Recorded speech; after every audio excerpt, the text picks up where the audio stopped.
It's the music recording network. Out of the shower to the bedroom, Slip on something fresh. from the bedroom to the studio. To react to the best. If your day is blown, we crank to the morn. Make sure your sub is on while we playing your song. And it's gonna be on. We rock 3 channels up here on this YouTube stream, and we always let our subscribers know that they are supreme. Haters stand by cause we so fly. React to the beat cause I'm that guy to move you all night long. Why I tell you what's happening in this song. Music make me crazy, baby, do it for me louder. Viewers know my cross keep on pumping with the song. I'ma make you sweat until they turn the house lights on. After party at the Music Recording Network.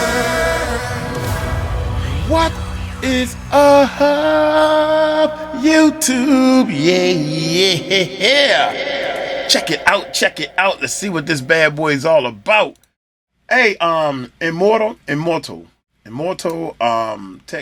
Technique. You never know. This is the lyrics. Did we do this already? We did some lyrics before. Oh, this is by �1172, man. My bad. Without any further ado, �1172 brings to you, baby. Check it.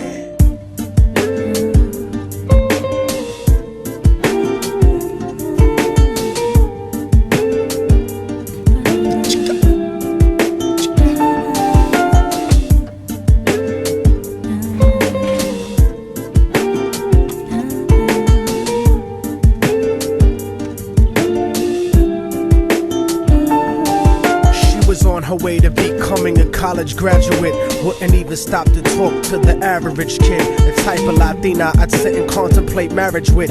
Fuck the horse and carriage shit, her love was never for hire. Disciplined, intellectual beauty's what I desire. Flyer than Selma Hayek or Jennifer Lopez. Everyone told me kicking it to her was hopeless. At first I just thought she didn't mess with broke kids. The thug niggas always talking about how they smoke kids, but the rich sniff coke kids got no play. I'm not even interested what her body language would say. Everyone around the way gave up trying to get in it, cause didn't matter how good your game was, she wasn't with it. All the block bitches was jealous but wouldn't admit it. Okay. Talk shit and deny to everyone that they did it, cause they regretted the long list of niggas that they let hit it. And no one ever gave them shit except McDonald's and did it. Smoking weed with thoughts of envy whenever they lit it. She spoke intelligently and they bit it, always trying to copy, but when they tried to use her vocab they sounded sloppy. She had a style all her own, respectful and pure. I was sick in the head for her and there wasn't a cure.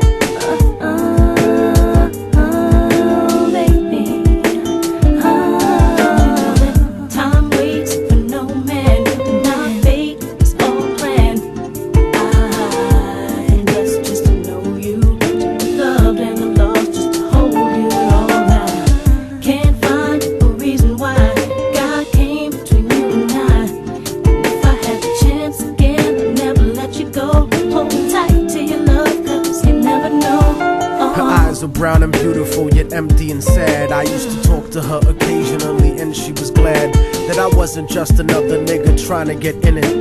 So every now and then we'd stop and talk for a minute. I didn't have a gimmick, so the minutes turned to hours. On her birthday, I gave her a poem with flowers. Then I took her out to dinner after her cousin's baby shower. We talked about power to the people and such. We spent more time together, but it was never enough. I never tried to sneak a touch or even cop a feel. I was too interested in keeping it real, perfectly honest and complete. She would always call me cariño and never technique. Bought me a new book to read every 2 or 3 weeks, forever changing the expression of my thoughts when I speak. It was because of her I even deaded all of my freaks. She convinced me to stop hanging out on the streets, to stop robbing and stealing from people like you. Instead I took her out to the Apollo and the Bronx Zoo, Museo del Barrio and the Metropolitan too. Got to the point where I was either with her or my crew. So I decided one day to tell her my feelings was true. I couldn't live without her, so I told her face of my fears. But honey's only response was a face full of tears.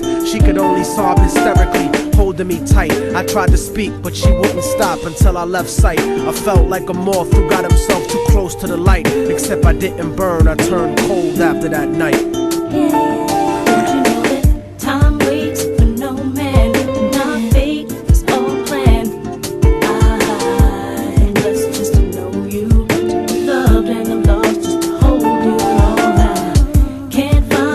Reason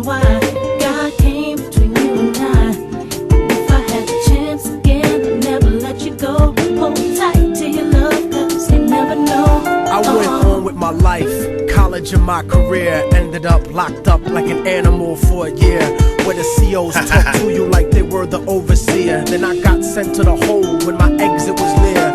At night in my cell, I'd close my eyes and I'd see her, hold her close in my dreams. But when I woke, she disappeared. Just an empty cell until the state gave me parole. In the summer, came back intact and on track. But the fact of the matter is I still felt cold. Even after my mother hugged me crying at home, my real niggas would catch me thinking out of my zone, fucking lots of different women. But I still felt alone, relatively well known around the New York underground. But I kept thinking of her and how we used to be down. The sound of her voice and the beautiful smell of her hair. Though gone physically, somehow it was still there. I had to do something because the shit was too much to bear.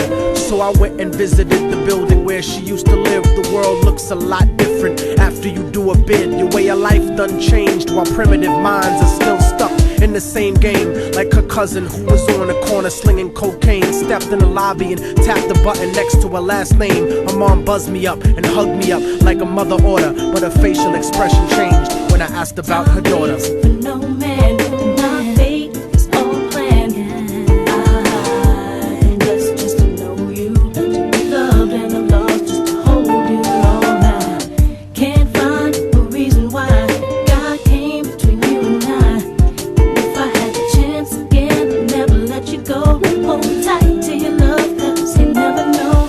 She told me that there was a note for me that was left behind, and she had left it there waiting for such a long time. I was inclined to ask about it, but she brought it up first. I saw a tear swelling up in her eye, and then she cursed. She told me where the letter was, and I started thinking the worst. Reversed my position, stepped over and opened the door, and sure enough there was an envelope with my name on the floor. Nobody loves you more than me, cariño, is what the letter said. By the time you get to read this, I'll probably be dead. But when you left in '97, a part of me went to heaven. I thank God at least I got to know what love really was. But it hurt me to see what true love really does.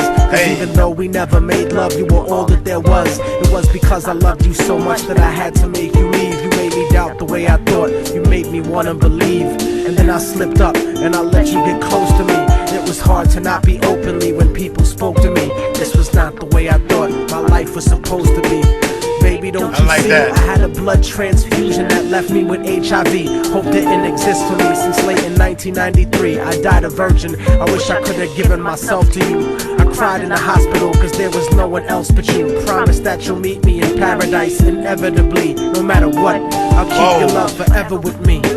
What happened for the rest of the day is still a blur, but I remember wishing that I was dead instead of her. She was buried on August 3rd. The story ends without a sequel, and now you know our technique. Don't fucking fall in love with people. Hold the person that you love closely if they're next to you. The one you love, not the person that simply has sex with you. Appreciate them to the fullest extent, and then beyond, cause you never really know what you got until it's gone. Wow. Wow. Blood transfusion and end up with the AIDS? Man, but we got all kinds of the weirdest. I never thought in my lifetime we'd be walking around with masks on trying to protect ourselves, period. You know, HIV, sexual transmitted diseases. Okay, we was introduced to that at a young age, and then you wake up and be like, oh, wear a condom, wear a condom. Okay, cool. But this COVID-19 thing, man, and what's next? What is next after that, man? Hey, War Eagle 72 asked for that one right there, man. Nice story behind that thing, man. Golly. Deep story. My man sat there and wrote that thing with a pen. I'm going to get on up out of here. Y'all take it light, take it slow. Tell them Mike Cross told you so. Peace out.